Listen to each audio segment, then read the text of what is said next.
Hey guys, so today I'm going to be doing a review on Batman: The Dark Knight Returns.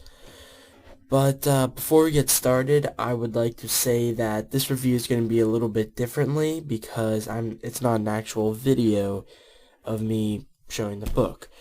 So, with that being said, let's get started.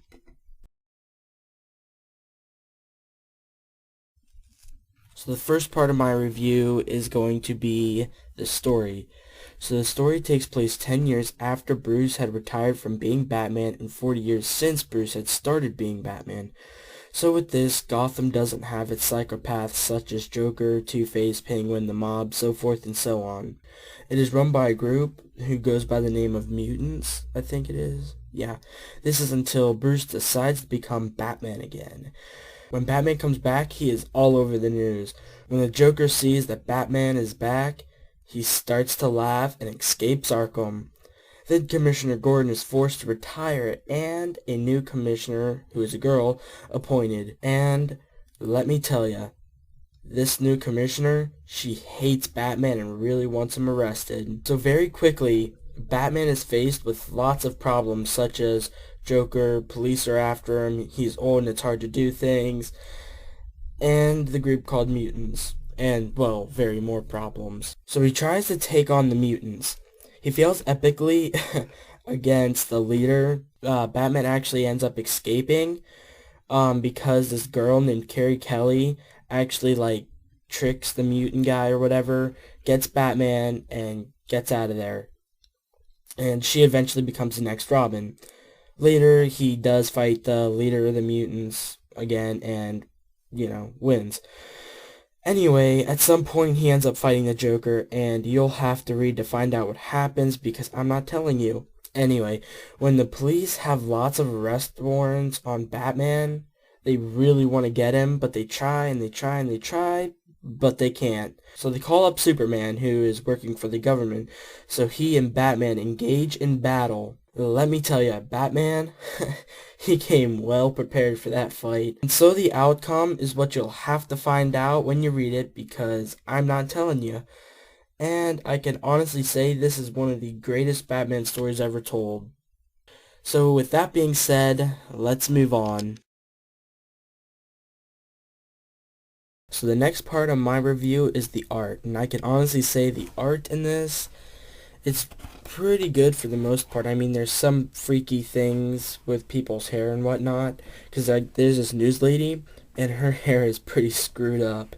Like, it's all, pointy and stuff. It's weird. And the art really does have this neat and gritty feel to it, and it just fits the story really well. That's basically all I can say. Robin, for some reason, she's got these weird glasses.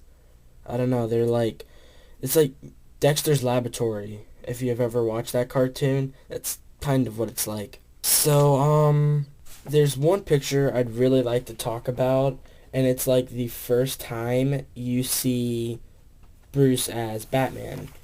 Okay, in this picture, the story really leads up to this picture because, all these things are starting to happen with criminals and whatnot, and then you finally see Batman, and it's this really awesome lead up, and I know I didn't really explain it that well, but, it's cool. And the art, I'm sure you will like it. I mean, I've never heard anything bad about this art. Well, except one thing with the mutants, that huge, gang and stuff. Well, they don't consider themselves a gang, but whatever. It's really strange because what really sticks out is that they've got no shirts on, and their nipples stick out like knives, which really freaks me out. So, the blood in this looks really cool. There's another picture I want to talk about, is this Batman picture right here. That's kind of a little weird and freaky to me, but it is a really popular picture, and so, yeah, there's nothing really much else to say about the art. I'm just kind of rambling. The art is really good. as you guys can see through this entire video, I'm showing you scans of the book. So basically that's about it. So with that being said, let's move on. Okay, so the last part of my review is my opinion. And to be honest, when I first saw this, I flipped through it and I'm like, no, I'm not gonna read this.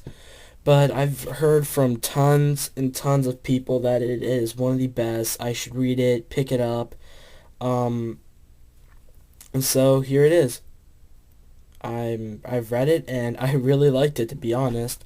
Although there's like these media scenes where it shows what's happening on the news, and I don't really like those scenes, but it is nice because you do see how people feel about Batman, and some people really like him and some people really hate him. That's kind of how everything is. And if I were you, I would not suggest reading this as the very first Batman story you read, because this kind of like closes up Batman.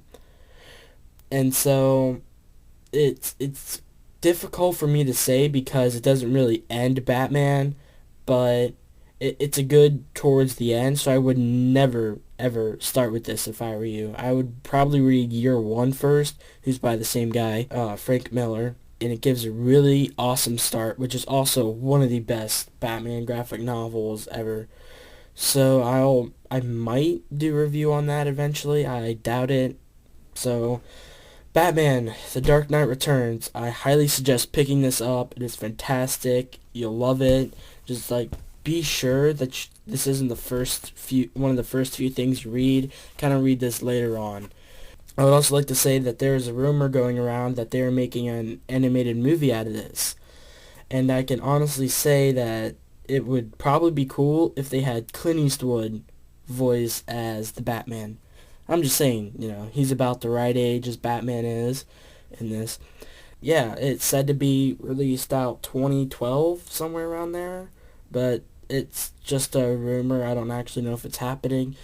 So with that being said, I will end this video, and this is KomixCrusader saying, have a nice life.